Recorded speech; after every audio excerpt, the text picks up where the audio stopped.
का वोट दे। सुल्तानपुर की जनता उपेक्षित है, उनको कोई रास्ता नहीं मिल रहा था, लेकिन अब उनको लग रहा कि एक नेता जो हम लोगों के बीच में रहने वाला हमारी बात सुन सकता है, उनसे अपनी बात आसानी से कह सकते हैं। इस आधार पर इस बार सुल्तानपुर की जनता वोट देगी।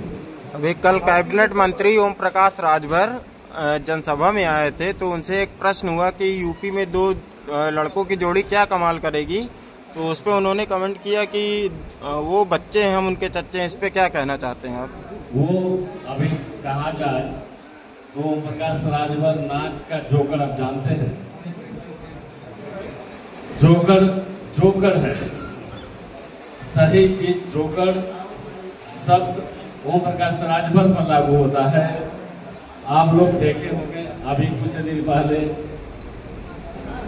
समाजवादी पार्टी से चुनाव करे, माननीय राष्ट्रीय अध्यक्ष जी का हाथ पैर जोड़ के, उसके बाद फिर पलट गए।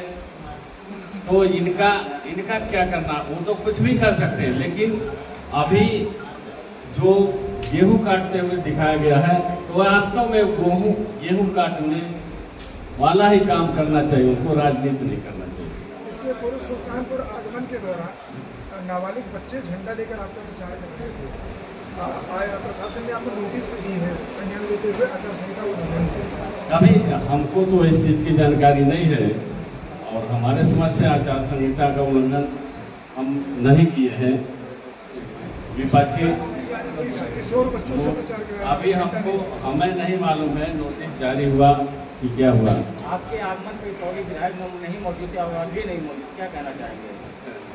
वो अभी तबीयत खराब है, हमसे बात हुई तो विधायक जी ने कहा कि कुछ गड़बड़ खाना खा लिए थे, मछली खा लिए थे। अरे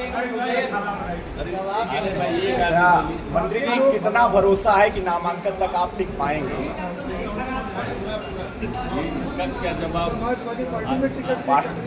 पार्टी में जो है प्रत्याशी बदले जा रहे हैं, कई जगह पे अलग अलग निर्णय हो रहे हैं। अच्छा। और जहां आप चुनाव लड़ने आए, यहाँ पे भी ऐसे कहना चाहते हैं कि हमको माननीय राष्ट्रीय अध्यक्ष जी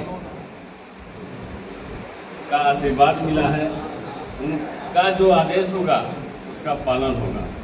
मंत्री जी आप सारे प्रेस कॉन्फ्रेंस सारे लोग दिखाई पड़ रहे हैं, वो विधायक सबसे एक्टिव है, सक्रिय है वो विधायक जी। अभी आप समय आने दीजिए। मंत्री जी, आपके जो सोशल मीडिया ग्रुप है उस पर अंतरकला मची हुई है, लोग तरह तरह के भीम निषाद को लेकर वो बनावटी है। इस अंतरकला को कैसे दूर करेंगे? वो हमारे कहने का मतलब वो बनावटी है, बीजेपी के द्वारा उनको उस्काया जा रहा है, वो तो हमारे भाई हैं। मंत्री जी, आज ताहिर जी नहीं मौजूद हैं, आप बता रहे हैं कि वो बीमार हैं। जब भीम निषाद जी यहाँ कार्यालय खोले थे तो तमाम विधायक वहाँ मौजूद नहीं थे, उन्होंने बताया कि वो बीमार थे। नहीं, आपको कि आपने बीमार बताया हमें, तो आज वो बीमार है, कल ये लोग बीमार थे, तो इस बीमारी का इलाज क्या है?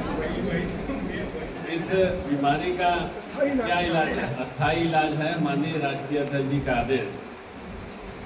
आपके आगमन के ठीक एक दिन पहले जिस तरह से आपका पुतला फूका गया और जिस तरह से विरोध यहाँ पर रहा, उसको आप किस रूप में लेते हैं? क्या नहीं लगता कि वो आपके लिए नुकसान कहीं से? देखिए, विरोध कोई नहीं है, सुनियोजित तरीके से सोशल मीडिया का समय है, उसमें प्रचारित करने के लिए ऐसा कुछ नहीं, कोई नहीं विरोध कर रहा। हम तो पूरे दिन क्षेत्र में रहे, कहीं कोई तो मीडिया के ही लोग हमको बता रहे थे कि ये होगा वो होगा, हम कहीं कुछ भी हो, लेकिन ऐसा तो कुछ नहीं देखने को मिला। अच्छा, आज आप निषादों की बात कर रहे हैं, आप मत्स्य मंत्री रहे हैं, आप मंत्री रहे 2007 बसपा सरकार में, अम्बेडकर ग्राम विकास मंत्री थे। निषाद की सेवा में क्या किया आपने? सुल्तानपुर में निषादों की सेवा के लिए आपने क्या किया? अरे एक प्रश्न तो कर लो यार, ले दो। पूर्वांचल में निषादों की सेवा के लिए आपने क्या किया? आज निषाद की बात सुन लीजिए जी। आप हमसे ना पूछिए, निषाद बिरादरी के लोगों से पूछिए कि रामपाल निषाद ने क्या किया समाज में। सुल्तानपुर में एक काम बता दीजिए। देखिए आपने 2 काम गिनाया। 20 साल हुआ, 20 साल की बात अभी सुल्तानपुर के ही लोगों से पूछिए कि हमारे पास गए, हम तो यहाँ से विधायक नहीं थे, लेकिन यहाँ से गए तो उनके साथ कैसा बर्ताव किए, मेहमान की तरह से हम लोगों को ये किए। आप कह रहे हैं मेनका जी बाहर की हैं, तो आप भी तो जो है यहाँ के नहीं है, तो किस तरह? उनसे कम है हम तो इस तरीके से चुनाव में नेता बड़ा चिट्ठी का पुलिंदा देते हैं कि मैंने ये करवाया वो करवाया। अगर सुल्तानपुर में आपकी राजनीतिक पृष्ठभूमि थोड़ी सी है तो उसका एक आंकड़ा दीजिए, क्योंकि आप गोरखपुर से आए हैं, यहाँ की जनता आपसे किस प्रकार अपेक्षा करती है? अच्छा, हम ये कहना चाहते हैं कि यहाँ हम आए हैं, मौका हमको देंगे काम करने के लिए, तभी तो अभी आ गए तो काम लेके नहीं ना आ जाएंगे। गोरखपुर से हम आए, अब कोई दिल्ली से आ रहा है तो बराबर नहीं ना, हम तो 3 घंटा में आ जाएंगे। हम तो एक हमारा तो और कोई काम नहीं है, हम उतने जैसे व्यस्त व्यक्ति नहीं है, हम तो हर 3 घंटा में हम यहाँ आ जाए। पार्टी के अंदर ही लोग अंतर कलह देख चुके हैं, तो जनता किस प्रकार आप पे विश्वास करेगी पार्टी पे? नहीं है, कोई अंतरकला, ये तो बनावटी है। मंत्री जी, आपके चुनाव में कौन से मुद्दे ज्यादा हावी रहेंगे, स्थानीय या राष्ट्रीय? हमारे यहाँ जो हमारे मुख्यमंत्री जी ने विकास का काम किया है, ये मुद्दा है। और भारतीय जनता पार्टी ने जो झूठ बोलकर सत्ता में आई है, आपको जानकारी भी है, लेकिन ये प्रश्न उधर से भी पूछना चाहिए कि आपने 15 लाख का वादा किया था, तो कहाँ गया आपका 15 लाख? 2 करोड़ इस देश में नौकरी देंगे हर साल, तो कहाँ गया 2 करोड़ नौकरी? अभी तो इसका भी के नाम पर सैकड़ों पेड़ को कटवा दिए, जिससे उनके कुछ लोगों का उसमें भला हुआ है। समाजवादी पार्टी के कार्यकाल में निर्मित बांध मंडी आज भी अधूरा पड़ी है। यहाँ के सांसद जी ने अपने बेटे के ही फैसले को विवाद में डाल दी। निषादों में 2 ग्रुप बनाकर वहाँ विवाद खड़ा कर दिया गया, जिससे ये बाग मंडी नहीं बन पाई। सुल्तानपुर में नगर में जाम की समस्या है, जिसको इस सरकार, जिसके प्रति सरकार उदासीन है। कानून व्यवस्था की स्थिति संतोषजनक नहीं है। उदाहरण के तौर पर डॉक्टर राधेश्याम तिवारी, नहीं घनश्याम तिवारी, जिनकी हत्या हुई थी, और ये सरकार से उनकी पत्नी ने रोजगार की मांग की थी, जिसके प्रति इस सरकार की नीयत सही नहीं है और उनको अब तक कोई रोजगार नहीं मिला। साथ ही साथ उनके ऊपर फर्जी मुकदमा दर्ज हो गया और इसका इनको कोई न्याय नहीं मिल पाई है।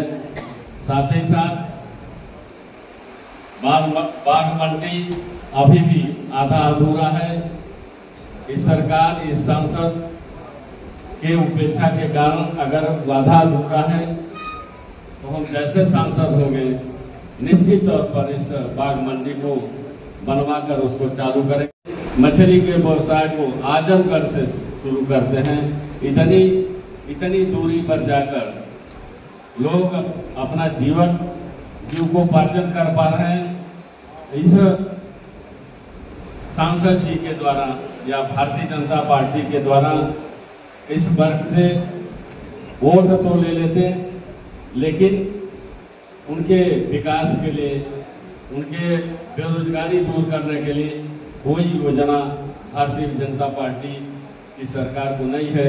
और खासकर सांसद जी चुनाव जीतने के बाद कभी क्षेत्र में नहीं दिखाई देती।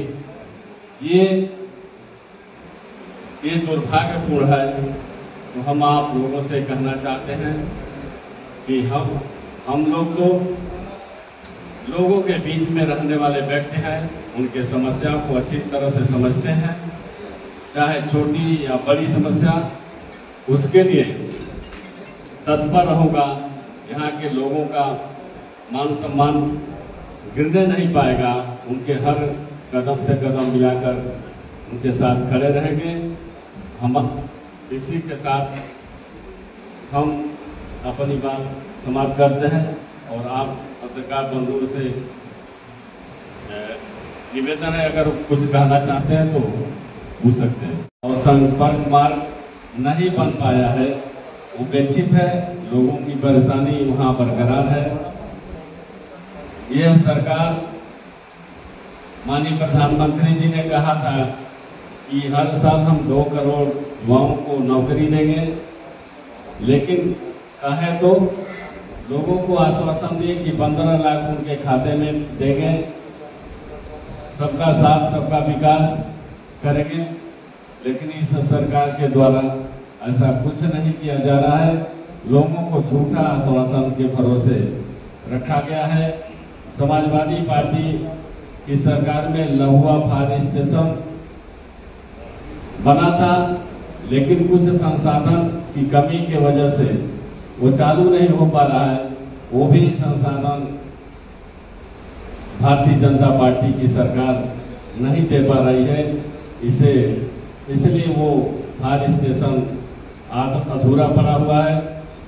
सुल्तानपुर मेडिकल कॉलेज में स्वास्थ्य सेवाओं की बदहाली है और ये बदहाली बरकरार है। जैसा कि सूचना मिला है कि लोग हॉस्पिटल में एडमिट तो होते हैं, लेकिन जबरदस्ती उनको 3 दिन में, चाहे मरीज ठीक हो या न ठीक हो, उनको घर भेज दिया जाता है। दवा ये कहकर कि तुम ठीक हो गए हो, भले मरीज ठीक हुआ या ना हुआ, लेकिन घोर उपेक्षा से भारतीय जनता पार्टी की सरकार की नीयत साफ न होने के नाते इस मिल पर कोई काम नहीं हो रहा है, जिससे गन्ना किसानों को भारी समस्या का सामना करना पड़ रहा है। दूसरी एक बड़ी समस्या है कटका माइंग मार्ग, जो इस सरकार से उपेक्षित है। 10 किलोमीटर रोड खराब है, जिसको लोगों को तय करने में 45 या 1 घंटा समय लग जाता है। पता नहीं अब इस सरकार को कब मौका मिलेगा। अभी तो डबल इंजन की सरकार कहते थे लोग, लेकिन इनकी डबल इंजन की सरकार सुल्तानपुर में कोई विकास का काम नहीं कर रही है।